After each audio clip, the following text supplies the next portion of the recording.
بہت important topic ہے جو اب ڈسکس ہونے جا رہا ہے اور آج کے دور کا بہت بڑا مسئلہ ہے یہ.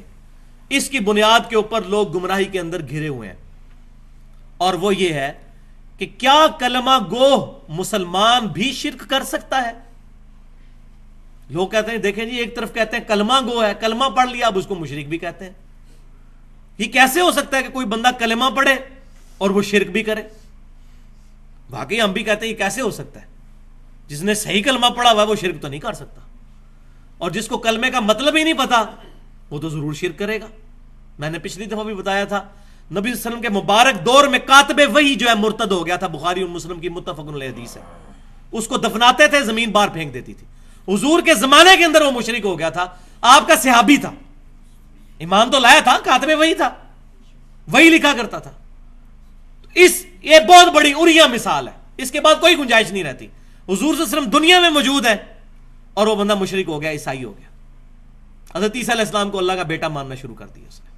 تو یہ ایک چھوٹی مثال بھی بہت تھی، لیکن اب میں ٹیکنیکلی اس ایشو کو ایڈریس کروں گا تاکہ یہ مسکنسیپشنز اس معاملے میں دور ہوں. تو سب سے پہلے سورۃ الانعام کی آیت نمبر 82. اب میں وہ دلائل نہیں پیش کروں گا کہ جس میں دو طرف مطلب نکل سکتے ہیں، تو وہ کمزور دلائل کو پکڑ کے جواب دینے کی کوشش کرتے ہیں. میں وہ مضبوط دلائل انشاءاللہ پیش کروں گا اللہ کی مدد سے جس کا جواب نہیں ان کے پاس ہوگا، جو شیطان کے ہتھے چڑھے ہوئے ہیں. سورۃ الانعام آیت نمبر 82. بسم اللہ الرحمن الرحیم. الذین آمنوا ولم یلبسوا ایمانہم بظلم اولئک لہم الامن وہم مہتدون. وہ لوگ جو ایمان لائے پھر ایمان لانے کے بعد اپنے ایمان میں شرک کو شامل نہیں کیا، وہی لوگ قیامت والے دن امن میں ہوں گے، وہی لوگ ہدایت یافتہ ہیں. ایمان لانے کے بعد شرک نہیں کیا. اس کا شان نزول صحیح بخاری اور مسلم کی متفق علیہ حدیث کے اندر موجود ہے. عبداللہ بن مسعود رضی اللہ تعالیٰ عنہ کہتے ہیں جب یہ آیت نازل ہوئی ہم بڑے پریشان ہوئے کہ یا رسول اللہ صلی اللہ علیہ وسلم، اس آیت میں آیا کہ جو شخص ایمان لایا اور ایمان لانے کے بعد اپنے ایمان میں ظلم کو شامل نہ کیا تو وہ شخص قیامت والے دن عمل میں ہوگا، ہدایت پر ہوگا. تو یہ ظلم کا جو لفظ آیا ہے، ظلم تو عام معنوں میں تو گناہ میں آتا ہے. ربنا ظلمنا انفسنا، اے رب ہمارے ہم نے اپنی جانوں پر ظلم کیا، گناہ کیا. تو یا رسول اللہ صلی اللہ علیہ وسلم، کیا قیامت والے دن کوئی بھی امن میں نہیں ہوگا؟ کیونکہ کوئی شخص ایسا نہیں جس سے گناہ نہ ہو. تو آپ صلی اللہ علیہ وسلم نے سورہ لقمان کی آیت نمبر 13 ارشاد فرمائی اور فرمایا ان الشرک لظلم عظیم، بے شک شرک سب سے بڑا ظلم ہے. یعنی اس آیت میں شرک ہے مراد ظلم سے، عام گناہ نہیں. جو شرک کرے گا ایمان لانے کے بعد ایسے شخص کو پھر امن نہیں ملے گا. تو آپ صلی اللہ علیہ وسلم کی اس تشریح سے یہ بالکل بات ثابت ہو گئی کہ ایمان لانے کے بعد بھی جو شرک سے بچے گا اسی کو قیامت والے دن امن اور ہدایت ملے گی، اور کسی کو نہیں ملے گی. پھر صحیح مسلم میں حدیث ہے، امام کائنات صلی اللہ علیہ وسلم نے بیان فرمایا جس مسلمان کے جنازے میں 40 ایسے لوگ شریک ہوں جو اللہ کے ساتھ شرک نہ کرتے ہوں تو اللہ تعالیٰ ان 40 بندوں کی شفاعت اس کے حق میں قبول کر لے گا. یعنی وہ جب جنازہ پڑھیں گے اللہ تعالیٰ ان کی مغفرت کر دے گا اس بندے کی، اگر 40 ایسے بندے ہوں جو شرک نہ کرتے ہوں. تو بھائیو، اگر شرک ختم ہو چکا ہے تو نبی صلی اللہ علیہ وسلم کو یہ بات کہنے کی ضرورت ہی نہیں ہے.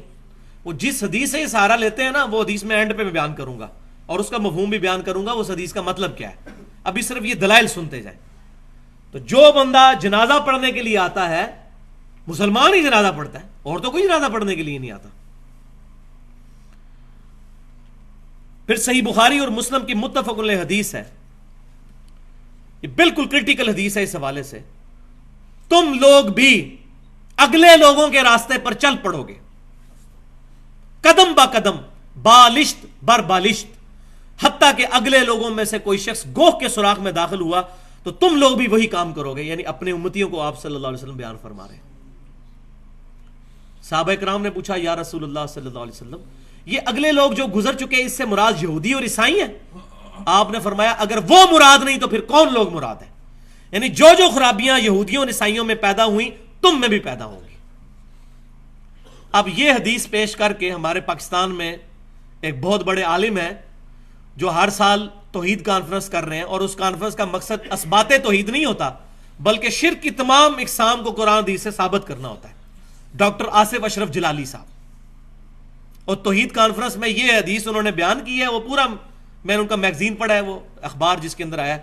وہ کہتے ہیں جی یہ جو حدیث ہے نا، تم بھی اگلے لوگوں کے راستے پہ چل پڑو گے، اس سے مراد یہ نہیں ہے کہ یہود و نصارہ کی طرح یہ امت شرک کرنا شروع کر دے گی. اس سے مراد یہ ہے کہ یہ جس طرح انگریز فیشن کریں گے، یہود و نصارہ جو لباس پہنتے ہیں، مسلمان بھی وہی لباس پہننا شروع کر دیں گے، وہی حرکتیں شروع کر دیں. عقیدے کی بات نہیں ہو رہی، حالانکہ اس حدیث میں تو ایسی بات کوئی نہیں ہے، کیٹاگوریکل مینشن ہے، مطلقاً ہے. لیکن وہ کہتے ہیں اس سے مراد یہ ہے. For the sake of argument ہم ایگری کرتے ہیں. لیکن بھائیو الحمدللہ کتب احادیث کے اندر اس حدیث کا موقع اور محل بھی، شان فرمان بھی موجود ہے کہ کس جگہ پر آپ نے یہ بات ارشاد فرمائی تھی. وہ جامعہ ترمذی کے اندر صحیح سند کے ساتھ حدیث موجود ہے. ابو واقد رضی اللہ تعالیٰ عنہ کہتے ہیں جب ہم غزوہ حنین کے لیے جا رہے تھے تو راستے میں ایک درخت آیا جس کو ذات انوات کہا جاتا تھا، جس پر مشرکین جنگ میں فتح کے لیے برکت کے طور پر اپنا اسلحہ لٹکایا کرتے تھے.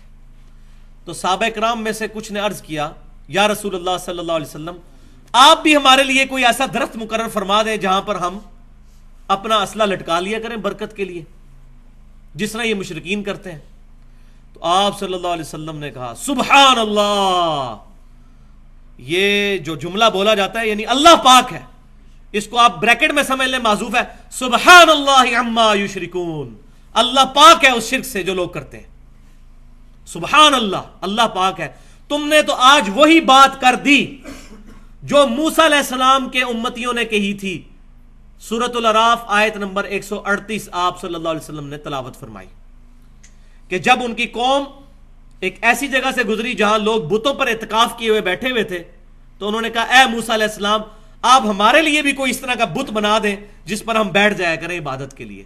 تو آپ صلی اللہ علیہ وسلم نے اس کو بت کے ساتھ تشبیہ دی. دیکھیں درخت کو آج بھی ہو رہا ہے، آپ دیکھ لیں یہ جتنے مزارات ہیں درخت ہیں ان کے ساتھ ٹاکیاں بھی وہ باندھی ہوئی ہوتی ہیں کپڑے کی مختلف اور منتیں مانی، بالکل سیم وہی چیز چل رہی ہے.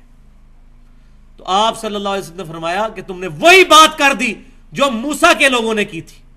موسیٰ علیہ السلام دنیا میں موجود تھے، پھر آپ نے یہی بات ارشاد فرمائی جو بخاری اور مسلم میں ہے، تم بھی اس ذات کی قسم جس کے قبضہ قدرت میں میری جان ہے، قسم اٹھا کے اللہ کے نبی کہہ رہے ہیں، تم بھی اسی راستے پر چل پڑو گے جس پر پچھلے لوگ چلے تھے، جو پہلے لوگ گزر چکے.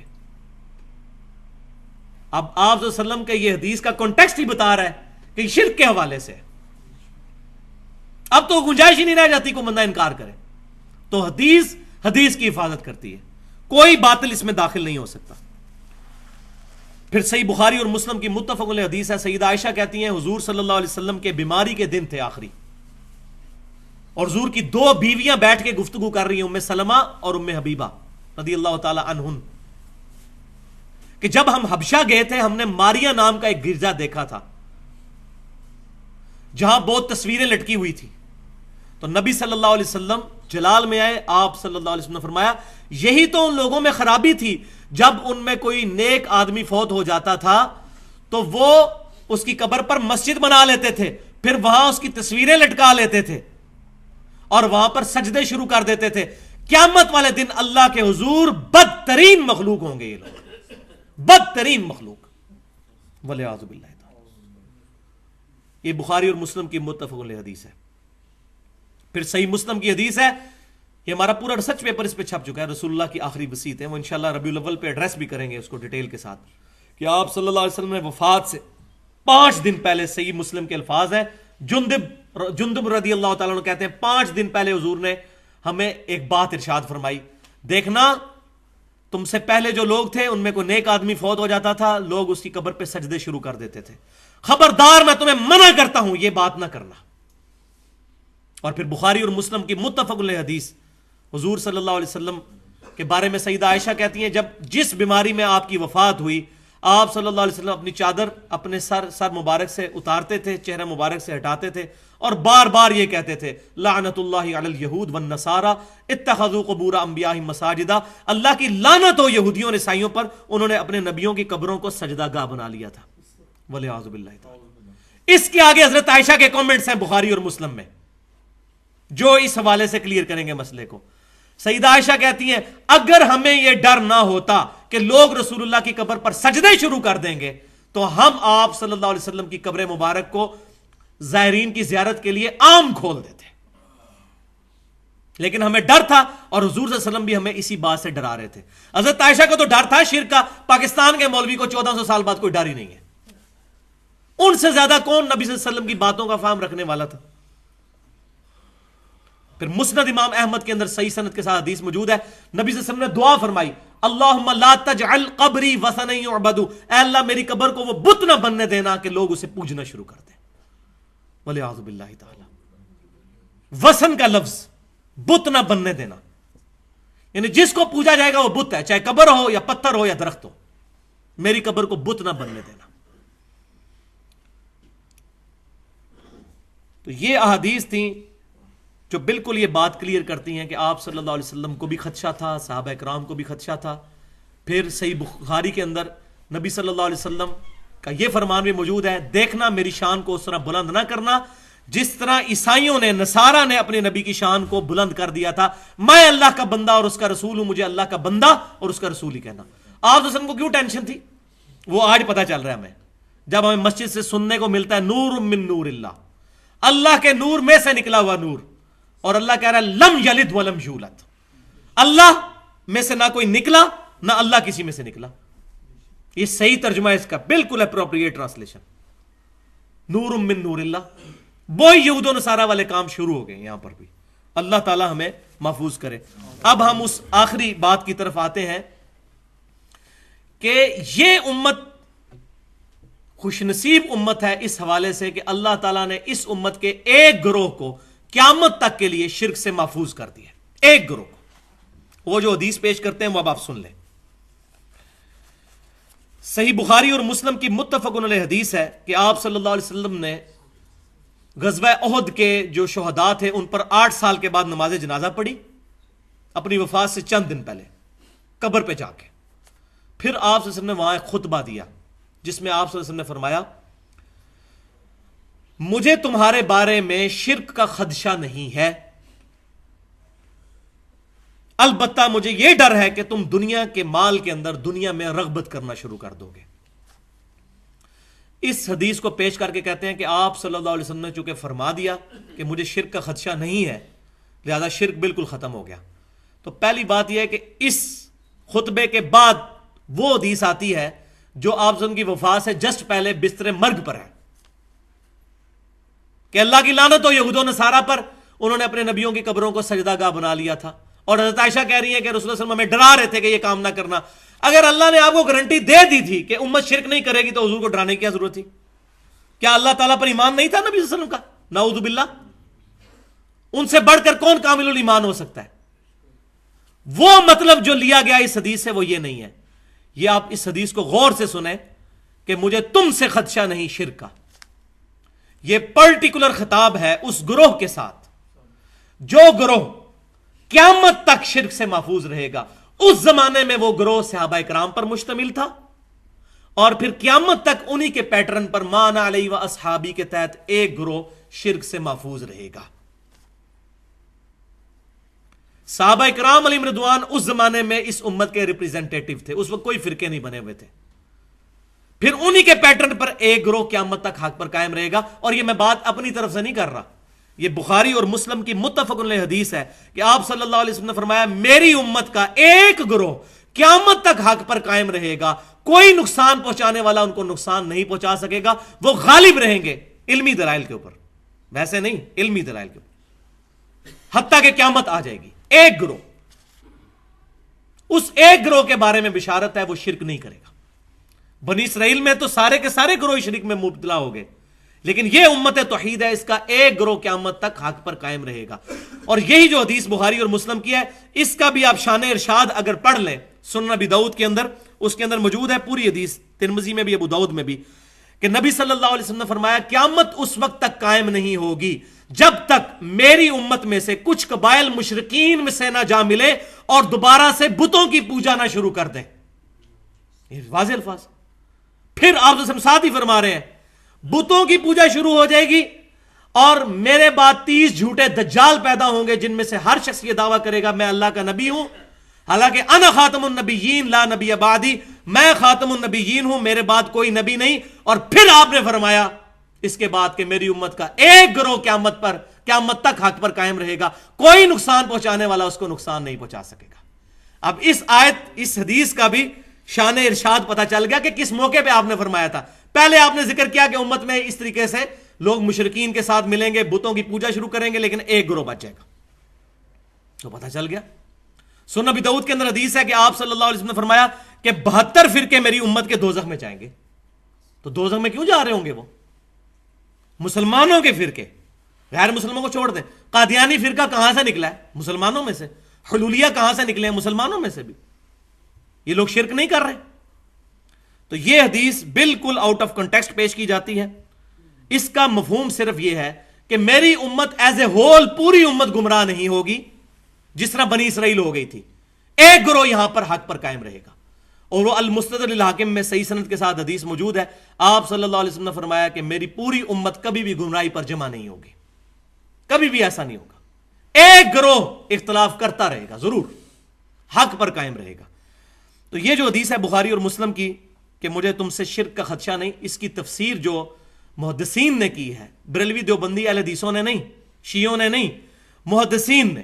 ابن حجر اسقلانی رحمۃ اللہ علیہ المتوفی 852 ہجری، اور علامہ بدر الدین عینی رحمۃ اللہ علیہ المتوفی 855 ہجری، 8 سے تقریباً 600-700 سال پہلے ان لوگوں نے اس حدیث کی شرح میں لکھ دیا کہ اس سے مراد یہ نہیں ہے کہ پوری امت شرک نہیں کرے گی، اس سے مراد ایک گروہ ہے۔ ورنہ ہم نے امت میں دیکھا ہے کتنے لوگ مشرک بھی ہوئے ہیں۔ یہ ان ائمہ نے بھی اپنی کتابوں کے اندر، فتح الباری کے اندر اور عمدۃ القاری کے اندر، محدثین نے یہ ڈیٹیل کے ساتھ لکھ دیا، اور میں نے الحمدللہ اس کی بھی حاجت نہیں، دلائل کے ساتھ یہ بات بالکل واضح کر دی ہے۔ تو آپ صلی اللہ علیہ وسلم نے فرمایا میری امت کا ایک گروہ قیامت تک حق پر قائم رہے گا، کوئی نقصان پہنچانے والا ان کو نقصان نہیں پہنچائے گا۔ تو ایک گروہ کی گارنٹی ہے، وہ نبی صلی اللہ علیہ وسلم کے زمانے میں صحابہ کرام تھے، آپ صلی اللہ علیہ وسلم کے بعد آپ صلی اللہ علیہ وسلم کے صحابہ کے پیٹرن پر قیامت تک ایک گروہ حق پر قائم رہے گا۔ اور یہاں وہ بھی حدیث سن لیں، یہ جو حدیث ہے کہ میری امت کے 72 فرقے دوزخ میں جائیں گے، سنن ابی داؤد میں، اس کے ساتھ الفاظ موجود ہیں کہ میری امت میں ایسے لوگ پیدا ہوں گے جن کے اندر بدعتیں اس طرح داخل ہو جائیں گی جیسے باولا کتا کسی کو کاٹ جائے اور اس کا زہر اس کے ریشے ریشے میں پہنچ جائے، ایسی میری امت کے اندر بدعتیں داخل ہو جائیں گی۔ اور پھر ان بدعتوں کا انجام کیا ہونا ہے؟ وہ بخاری اور مسلم کی متفق علیہ حدیث ہے، قیامت والے دن میرے حوض کوثر پہ کچھ لوگ لائے جائیں گے جن کو میں پہچانتا ہوں گا۔ کیوں؟ کہ مسلمانوں کے اعضائے وضو چمک رہے ہوں گے قیامت والے دن، قادیانیوں کے بھی چمک رہے ہوں گے۔ وہ تو پرسرات میں فیصلہ ہوگا نا کہ کون واقعی مسلمان ہے اور کون نام کا مسلمان ہے۔ قادیانی بھی اپنے آپ کو مسلمان ہی سمجھتے ہیں نا۔ تو میں اعضائے وضو کے چمکنے کی وجہ سے ان کو پہچان لوں گا۔ تو میرے حوض کوثر پہ جب وہ لوگ لائے جائیں گے، میں ان کو حوض کوثر سے جام پلانے لگوں گا، تو ان کے اور میرے درمیان ایک دیوار کھڑی کر دی جائے گی، وَلِعِیَاذُ بِاللَّهِ تعالی۔ میں کہوں گا اللہ یہ میرے امتی ہیں، یہ میرے ساتھی ہیں۔ تو نبی صلی اللہ علیہ وسلم کو کہا جائے گا اے اللہ کے رسول، آپ کو نہیں پتا آپ کے بعد ان لوگوں نے دین میں بدعتیں جاری کر دی تھیں اور دین سے الٹے قدم پھر گئے تھے۔ تو آپ صلی اللہ علیہ وسلم فرماتے ہیں میں کہوں گا سحقا سحقا لمن غیر بعدی، سحقا سحقا لمن بدل بعدی، ان پر پھٹکارو، ان کو مجھ سے دور کر دو جنہوں نے میری وفات کے بعد میرے دین کو بدل دیا، جنہوں نے میری وفات کے بعد میرا دین ٹیمپر کر دیا، ان کو مجھ سے دور کر دو، کوئی شفاعت نہیں ہوگی ان لوگوں کی۔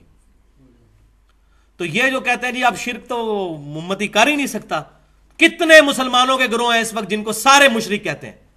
ایران کے اندر ایک گروہ ہے نصیریہ فرقہ جو سیدنا علی کے لیے الوہیت کا عقیدہ رکھتا ہے، حضرت علی کو اللہ مانتا ہے۔ پوری دنیا کے شیعہ اس کو کافر کہتے ہیں، اس گروہ کو اہل سنت بھی کافر کہتے ہیں۔ حلولیہ کا گروہ کہ اللہ تعالیٰ بندے میں حلول کر جاتا ہے، پینتھیزم کا عقیدہ، یہ بھی کفری عقیدہ، شرکی عقیدہ۔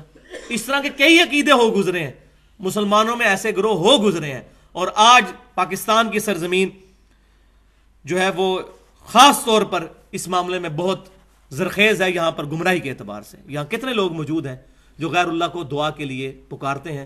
اللہ تعالیٰ سے دعا ہے کہ ہمیں کتاب و سنت کی تعلیمات پر عمل کرنے کی توفیق عطا فرمائے، اور شیطان کے یہ جو اوچھے ہتھ کنڈے ہیں ان سے محفوظ فرمائے، ہر مصیبت ہر پریشانی میں صرف اپنے رب کو پکارنے کی توفیق عطا فرمائے. یا حی یا قیوم برحمتک استغیث. جو بات میں نے کی حق بات اللہ تعالی ہمارے دلوں میں راسخ فرمائے. اگر میری منہ سے کوئی ایسی بات نکلی ہو جو کتاب و سنت اور اجماع کے خلاف ہے، ہمارے دلوں سے اللہ تعالی محو کر دے. سبحانک اللہم و بحمدک اشہد ان لا الہ الا انت استغفرک و اتوب الیک وما علینا الا البلاغ المبین.